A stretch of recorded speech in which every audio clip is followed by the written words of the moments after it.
Hi అండి. ఇవాళ పచ్చెనగపప్పు కొబ్బరి కర్రీ చేస్తున్నానండి. శనగపప్పు నానబెట్టాను ఒక హాఫ్ అన్ అవర్ ముందు. కుక్కర్లో పెడుతున్నానండి. ఒక కప్పు శనగపప్పు అండి, ఒక హాఫ్ కొబ్బరి చెప్పండి మిక్స్ చేశాను. ఇందులో వేస్తున్నానండి ఈ పప్పులోనే.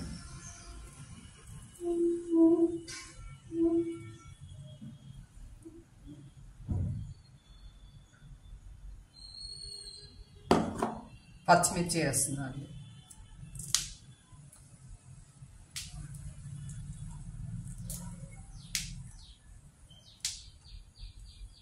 కారం,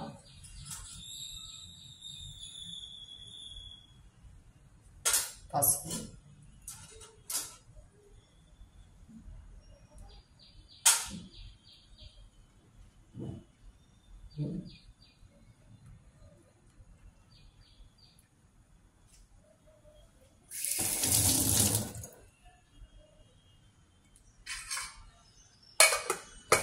అన్నీ వేసి లాస్ట్కి మనం ఇది కుక్ అయిపోయిన తర్వాత మూడు విజిల్స్ వచ్చిన తర్వాత పసుపు వేసి మళ్ళీ ఒక 10 నిమిషాలు ఉడకనిచ్చిన తర్వాత పోపు వేద్దామండి.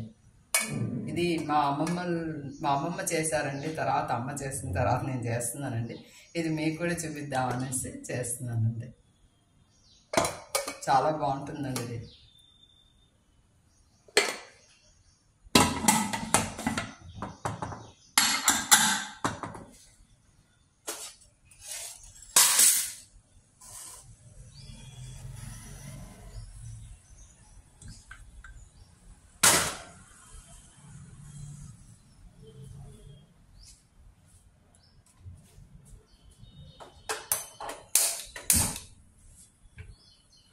త్రీ విజిల్స్ వచ్చే వరకు కుక్కర్ ఓపెన్ చేస్తున్నానండి. ఇందాక పెట్టాను కదండి పప్పు, కొబ్బరి, పసుపు, కారం వేసి పచ్చిమిర్చి, అది ఓపెన్ చేస్తున్నానండి.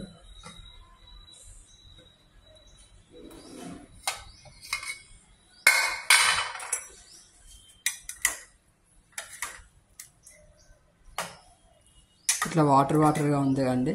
మళ్ళీ స్టవ్ మీద పెట్టి ఉడికించాలండి. దీన్ని పొడి లాడేటట్టు ఉడికించాలండి.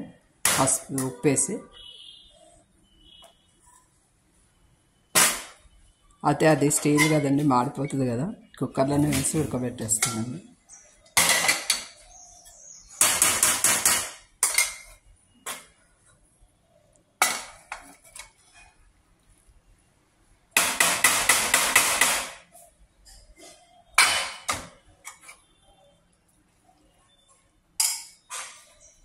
స్టవ్ ఆన్ చేద్దామండి. ఒక పక్కన మెంతులు చారు పెట్టుకున్నానండి. దీని కాంబినేషన్ బాగుంటుందండి.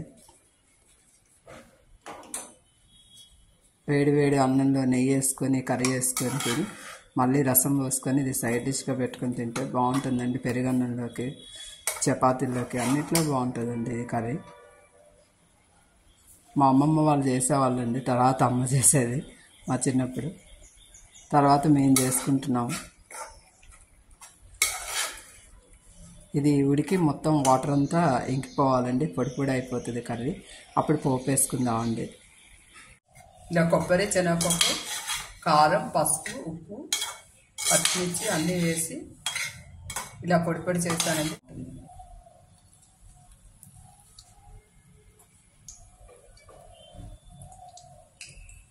ఈ తాలింపులో 4 ఎల్లిపాయలు చితగొట్టి వేసానండి.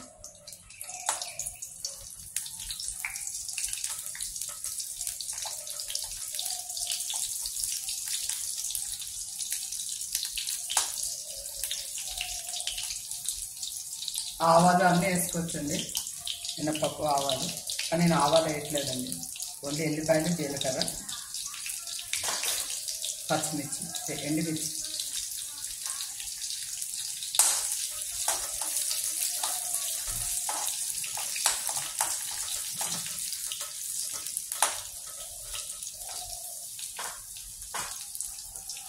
కరివేపాకు,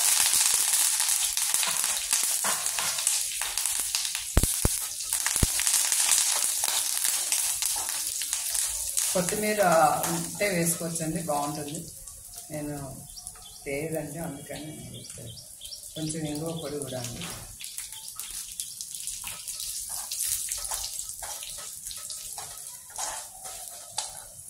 ఈ పొడి ఈ తాలింపులో వేసేద్దామండి.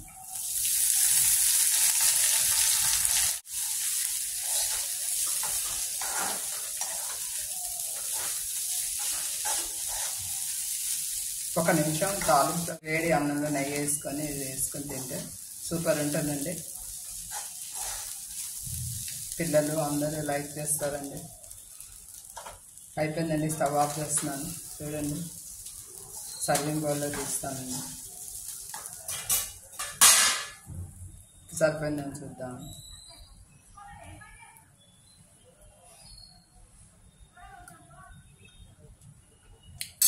బాగుందండి, అన్నీ సరిపోయినాయండి.